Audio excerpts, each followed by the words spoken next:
My sme mali takého úchylného pána, ktorý keď sme boli na základnej škole, tak nás sledoval vždy po škole, keď sme išli, sme boli šiestáci, siedmaci a vždy sme sa báli výjsť po obede zo školy, lebo tam bol taký úchylák, tak sme ho volali úchylný pes tiež. Mne to bolo také vtipné. Nebolo to Šnídlov oco? Dobre, už ideš svoje. Dobre. Ja som sa aj vás pýtal, pýtať sa môžem, nie? Áno, len ja ti nemôžem úplne slobodne odpovedať. Nemusím odpovedať, ale tak ja sa môžem opýtať.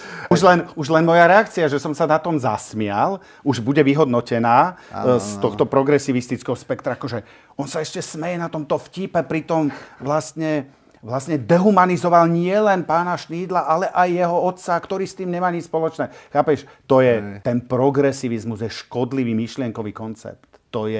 Oni úplne rozkladajú zdravý rozum.